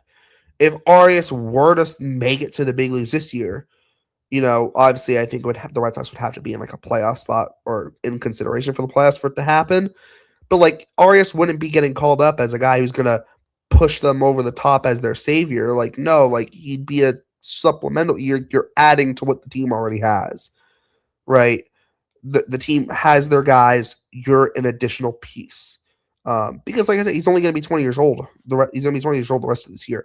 But that doesn't take away from the absurd year he's having. He's got a 148 weighted runs created plus in 52 games with 13 homers when his previous career high for homers in a year was 9 in 2024, and 6 of those came in the complex league. And last year, he only hit 8 homers in 116 games and more than doubled the amount of plate appearances. Like, he's on pace to hit like 25 homers this year based on the amount of plate appearances he had last year. Like, it is absurd the year he's having. There's no doubting that. We've, like I said, mentioned a little last week, the clamoring for him to go to Worcester a little bit. I think it's also based on the big league team having their fair share of struggles. But there's no rush, right? It will happen. It will happen. It doesn't need to happen today or tomorrow. I mean, I'd like for it to happen tomorrow. Tomorrow as of like when the day you hear this episode on Tuesday the 16th. It is my birthday, so like I said, I wouldn't mind a little birthday present from the Red Sox. I'm not expecting it. In all honesty, like I mentioned it last week, in all honesty, we're probably looking at the earliest late June, and realistically, I think the All-Star break's probably your best bet if you were like a betting man and we're trying to like put money on when Arias is getting moved up to Worcester. All-Star break's probably your best bet. But it will happen, right? And the more he continues to play like this, the more and more and more and even more likely it's going to happen. And it's already like a 99% chance it's going to happen. It will happen. There's your Franklin Arias update on when you're expecting him to get called up. It will happen. It will happen. Yeah. He was getting a ton of praise from people I talked to this week. Like just around I went into the one. So I'll just do the quick talk about it now. What day was it? I think it was Wednesday. I went in there and the normal press box was like crazy filled for some reason, which is never crazy filled in Reading. Like there's never anyone there. And the one guy was like, "Oh man, I think the auxiliary press box is open if you want to go in there." And I was like, "Screw it, I'll go in there." And I went in there and there were 2 guys already in there and they were like Phillies scouts. So I was talking to them for a while and they were just like obviously super high on Franklin Arias because of course they were. And then they left and that was my new spot for the rest of the week. Like even when people weren't in there, like even when people weren't in the normal press box, I was like, I'm going to the auxiliary press box. It was air conditioned. It was dark, which was awesome because I hate the halogen lights. It was quiet. I had the whole room to myself so I could have like the other games on my phone and my computer, like with the sound on, and I could record stuff. It was incredible. I could go get Dippin' Dots and eat them without feeling like awkward. Like I didn't feel like self-conscious that people were watching me like eat ice cream. It was the greatest experience of my life. The only thing I felt awkward about is I was like, people are probably like, where the hell did Hunter go? Like, is he just like not coming to the games? Or like, they probably thought like I was like going, eating hot dogs and taking food and taking like drinks from their fridge and like leaving. Like they probably were like, is Hunter just like coming here, stealing our drinks and leaving? But I didn't care. Anyway, I lied. I do not have beef with Franklin Arias. I love Franklin Arias because he ended on I think it was Thursday, one of the longest games I've ever been to. It was just a 10-inning game, but it was 3 hours and like 48 minutes long because the final score was 13-12. And he had the RBI single in the top of the 13th inning. So he came in the game. He entered the game, I think, in the top of the 8th inning, and he went 2 for 2 with a double and an RBI single because he's a freak of nature. But yeah, like he like the fact that he came in that game in the 8th inning and was still just like, yeah, I'm ready to go, and I'll rope a hard hit double down the line. and then the next at bat I'll hit a single and I'll drive in the run. Like he's such a professional hitter. Nothing seems to phase him. It's just every at bat is really good. Again, everyone I talked to was just like, anytime someone, like, I would introduce myself and be like, yeah, I write about the Red Sox minor league system. The first thing anybody would be like, man, the Franklin Arias kid, huh? That guy's a freak. Like that was always the first thing anybody wanted to talk about was Franklin Arias. Just clearly, just like just everything about him, the aura is off the charts. Everything about him is special. But he wasn't even the star of the week, because the star of the week was Johanfran Garcia, because holy hell, what a week. Eastern League Player of the Week, because of course he was. 14 for 27, 4 doubles, 2 homers, 10 RBIs. My God. That's a 519 on base percentage, in case people didn't realize that. He also did get hit by a pitch, so technically he had a 536 on base percentage because he did not get walked. He has a 5 walk rate. That's like the one issue with him this year is he's striking out a little bit too much. 27.5% strikeout rate, and he's not walking. Obviously, I just mentioned the 5% walk rate. But my Lord, has Johanfran Garcia just been doing just about everything else at the highest level he possibly could be. He is 21 years old. He's in Double-A for the first time. He's, he had that long knee injury where he missed almost the entire, so it was the early 2024. And I'm so not worried about the strikeout rate. Like 27.5, I know it's not great, but it's not miserable. He's 2.7 years younger than the average age at Double-A. He's only had 160 plate appearances at the level. He only had 196 plate appearances in High A. He only had 128 plate appearances in Single A. He was shelved for more than like 13 months with the knee injury.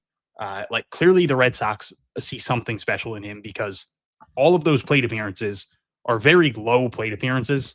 Like we keep talking about like, oh, Franklin Arias, he doesn't really have that many plate. Like he has a lot more plate appearances than that at the this is like these are, I don't know how to word this, but the speed with which they're moving him up, despite this like catastrophic knee injury he had at such an early point in his career, like it's such an early development point in his career, and while playing such a high stress position, and they are still having him play the position. And again, something I've mentioned multiple times is the fact that he's clearly worked hard. He looks like he's in much better shape than he was last year. And he looks much better defensively than he did last year. And again, they're still playing him at catcher very often. Like he's just splitting time at the position with Nate Baez. Like to me, it's pretty clear that they are trying to make him work at the position. And it doesn't seem like they're as married to Carlos Narvaez at the position as they used to be, which is crazy to say, because I still think he is such a phenomenal defensive catcher, and it's wild that he's just kind of. Although, can I just real quick on that note, because I also throw this out, Mickey Gasper is very much a Trace guy, for the record. Yes, Trace loves Mickey Gasper, and that's not a shot at like Gasper or Trace, but like Trace literally called Gasper the best left-handed hitter he's had in Worcester. Yes, so. But it's been a strange season for Carlos Narvaez, and it feels like maybe there's a path for Johanfran Garcia to become the Red Sox long-term catching option. And like, again, dude's 21 years old. He's in Double-A. He's flown through the majors or through the minors despite this catastrophic knee injury. And again, like those like very small amount of plate appearances at each level So like 27.5 strikeout rate is high, but it's not some like terrifying, my God, how could he ever overcome this? Like, yeah, swing and miss is an issue, but if you're gonna hit a bunch of bombs and strike out under 30% of the time, I'll live with it, man. Like if you're gonna do everything else right, I'll live with it. And everything else from him has been so fantastic that I'm fine with it. He's so young for the level.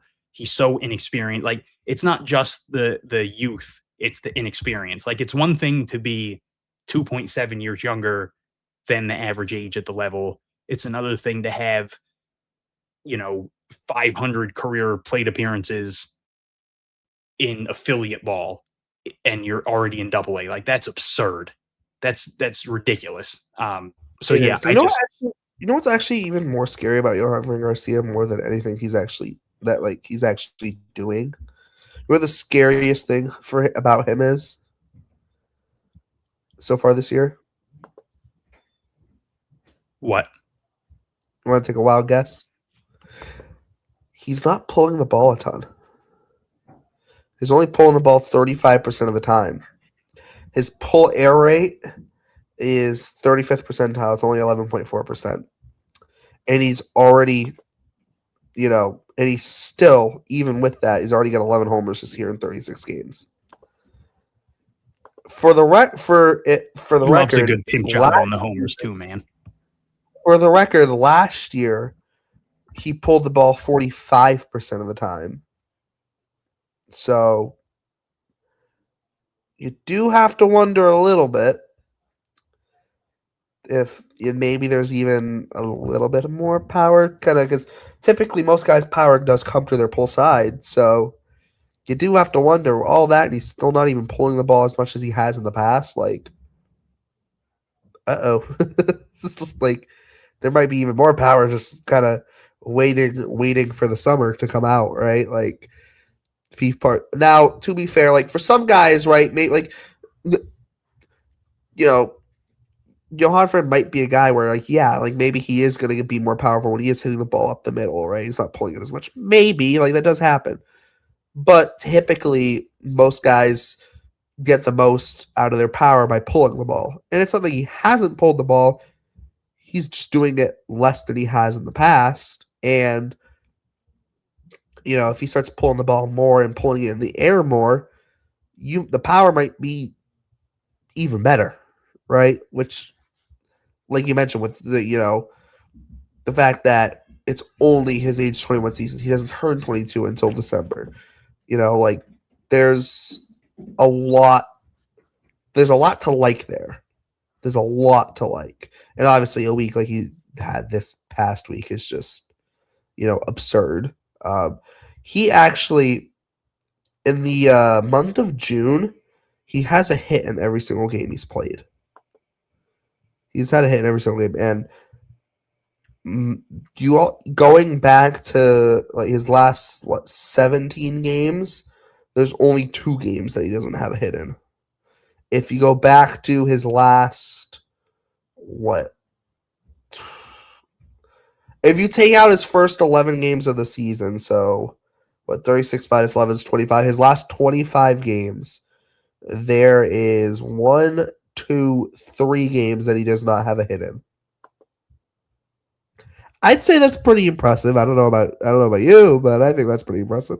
Yeah, man. He's on a 10-game hitting streak. He's got a 309 average. He's slugging like 5. He's absurd.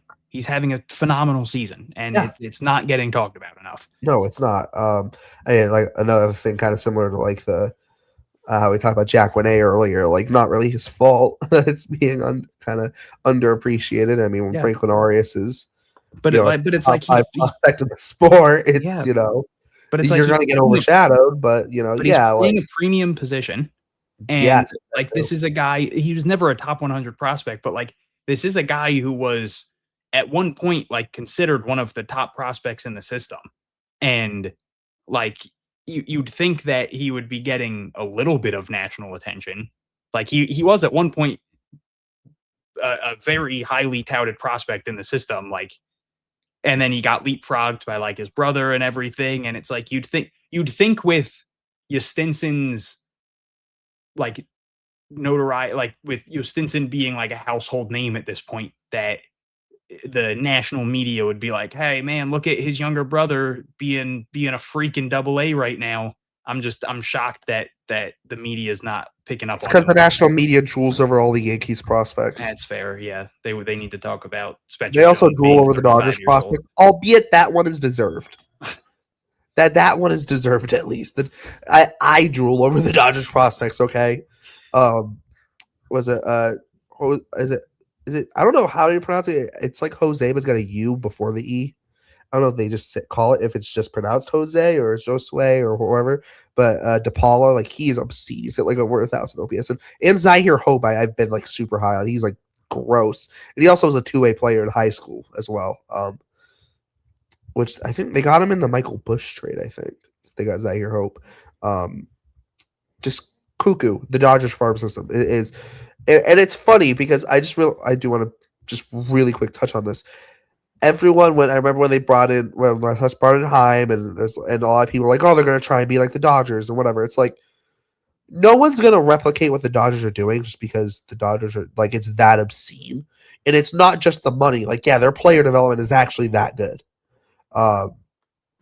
But if you're gonna try to be like any team, that's the team you probably should try to be like, right? If like any team would die to have the Dodgers player development. They would like die to have it. The amount of prospects they produce and good ones, like it's crazy, right? And that's not to say the Red Sox aren't developing prospects. They very much are. And I think you're starting to see the Red Sox kind of turn in, like just kind of big picture. Like you see guys like Enddy Azocar, like we talked about, really blowing up, and you see Arias, but then underneath that, you guys like Johanfran Garcia, right? And you go through the list of names, and then on the pitching side too. This obviously we've talked about it time and time again, but like the Red Sox are starting to kind of really kind of turn like the farm system's Roman Anthony's not a prospect, Marcelo Myers not a prospect, Christian Campbell's not a prospect, and Peyton Toley's not a prospect, Connor Lewis not a prospect, but now it's Arias and Ianson and Witherspoon and Azocar and all right. It's a little bit similar to the Dodgers, right?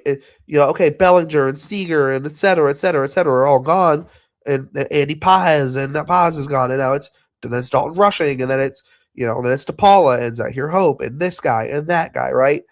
The Red Sox are starting to get a little bit like that.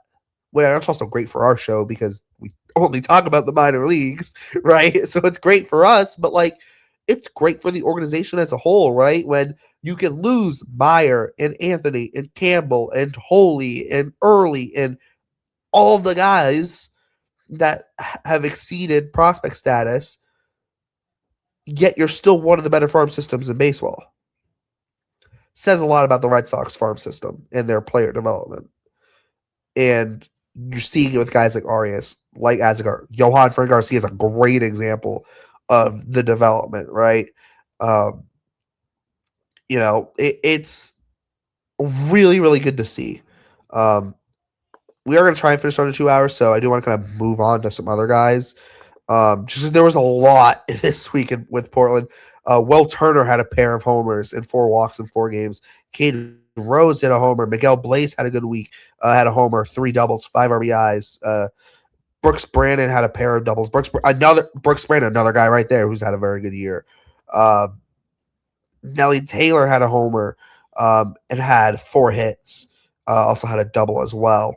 Also should have mentioned Cade Rose had a homer. He also stole 2 bases. Stanley Tucker played in 2 games. He had a homer as well. Rodelys Martinez in his 2 games went 2 for 7, right? Like decent. Like there were a lot of good weeks this week in Portland. A lot of them. And I think where, not all of these guys are top prospects, obviously. Not everyone can be a top prospect, but it feels like in, the beginning of the year, we were a little bit starting to question, okay, Franco Arias and who, right? And even as the first month or so went on, it was Arias and who. And then Brandon really started stepping up. And then Johanfran, obviously, like we mentioned, has gotten just absurdly hot, right? But like Nelly Taylor having a good week this week is really crucial, right? Miguel Blaze had a good week this week.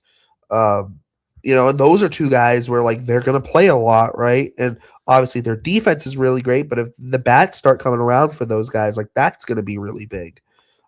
Because at some point, let's be completely honest, Portland's not gonna have Franklin Arias at some point. And as good as Johanfran Garcia and Brooks Brannon have been this year, they're not hitting leadoff. Somebody's gonna have to step into that spot, right? Who's it gonna be? And guys are gonna eventually probably get moved up from Greenville to Portland too at some point during the year. But like that, Portland, you might see Brandon maybe get moved up to Worcester or Garcia get moved up to Worcester at some point this year. Who knows, right? So like in that sense too, like there's gonna be some turnover. It's not just Arias, and I think at this point we can legitimately say, hey, it's not just Franklin Arias. Like this is a lineup a little bit similar. I think Greenville might have the deeper group of position players, but it isn't just Franklin Arias, and that's big for the Red Sox as a whole, right? It's not just Franklin Arias in Portland. It's important to note that. Yeah, I mean, obviously, massive shout out to Stanley Tucker getting us jumping up from single A to double A. Obviously, it's more than likely going to be one of those short stints where just double A kind of needs some bodies, and you move up somebody who's good defensively, you can play multiple positions. But he comes up, gets his first double A hit, and it's a 2-run homer. That's awesome. So he now this year has a homer in single A, high A, and double A. And yeah, Will Turner, just another one of those weeks where he gets on base a ton, 4 walks, 2 homers. And I think it's funny. It's not just Red Sox fans. Again, just a ton of Pirates of the Caribbean jokes from people in the press box, from random Phillies fans. So that's just something that I guess is just going to follow him. He's just going to hear a ton of Pirates of the Caribbean jokes wherever he goes. Like you said, Caden Rose had a good week. Abram Liendo struggled a little bit, 3 for 18, but he drove in 2 more runs after his absurd week last week. He walked 5 times. He stole 2 bases. And then Brooks Brannon just continues to do Brooks Brannon things. Like you said, we started the year kind of wondering who else was gonna bring the offense. Obviously, at the start of the year, Brannon and Garcia were both not in the lineup. They were both dealing with injuries at the time, but they both have come out swinging basically all year. And then Miguel Blaze had one of the better games from anyone all year. He went 4 for 6 with 2 doubles and a homer. I want to say that was on Wednesday. It might have been on Thursday though. And then the next day he had 2 hits and another double. So it was good to see him have a really nice week. 280, 520 slug, 3 doubles, the homer. He's up to I think like 219 on the year or something like that.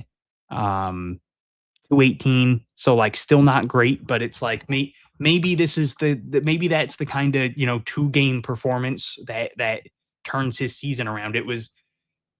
There were a lot of games where he was hitting like 6, 7, 8 in the lineup, and then the next day after the 4-hit day, he was hitting second, and then the day after that, he was hitting first in the lineup because Arias wasn't playing.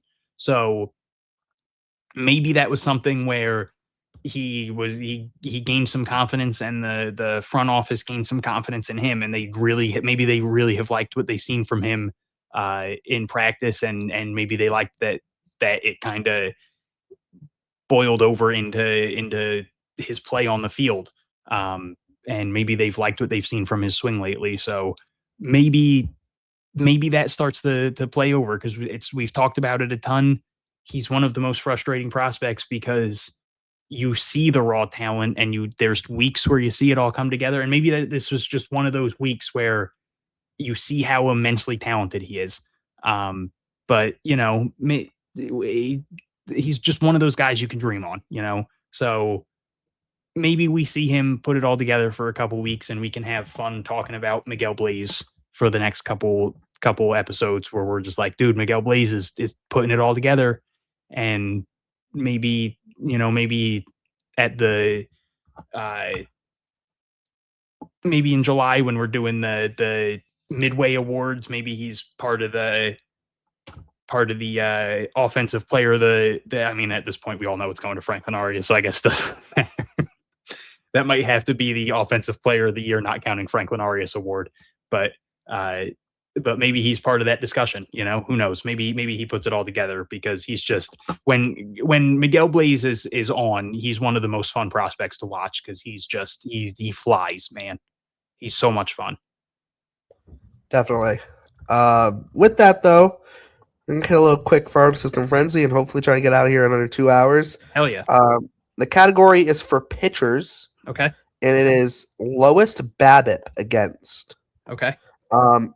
We're only going to include prospects. These pitchers have to have pitched at least 30 innings this year.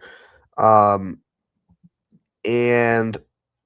so like Seth Martinez is the leader, but like he's not a prospect. So we're looking for the top 3.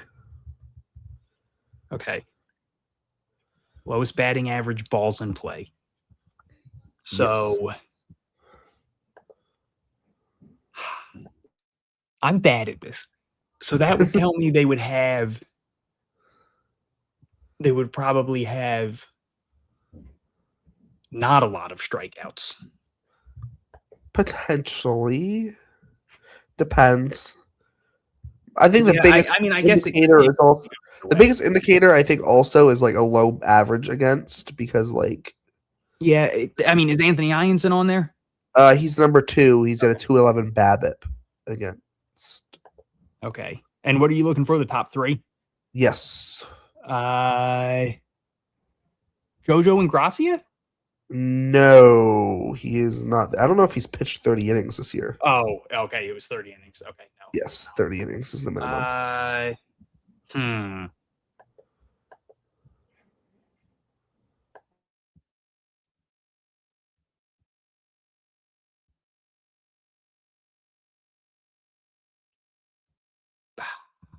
Not Blake Wehunt. I'll throw Blake Wehunt out there. I know it's not him, but we can't. It is not Wehunt. We've got one reliever. One of them is a reliever, and the other one in 10 appearances has started 7. Hayden Mullins. No. Mullins is 7th. So Ianson had a 211 BABIP against. The leader is got a 204 BABIP against. And then third place is the reliever with a 242 BABIP against.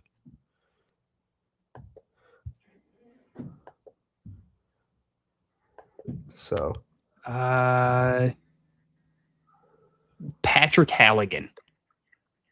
No. I don't see him near the top. He's 21st. That was a shot in the dark. I'm not gonna lie to you. I will say the leader is the same age as Anthony Ianson. We're in the same age season.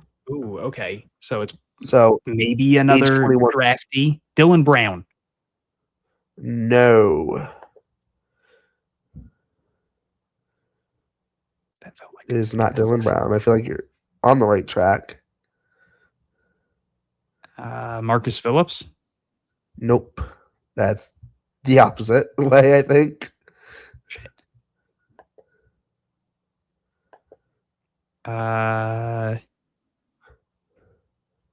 This guy had a $500,000 signing bonus out of JUCO. Out of JUCO. Ooh. It was a community college. I'm assuming it's JUCO. This year? 2025 draftee. 2025. We got 15 seconds. Not even, because we got to play the outro. Kyson Witherspoon, obviously not. Barrett Morgan is first. Reyes Sena is third.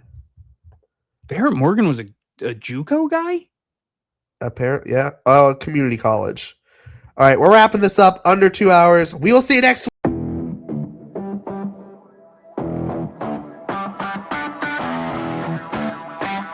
Like, this is called the pesky report. Like,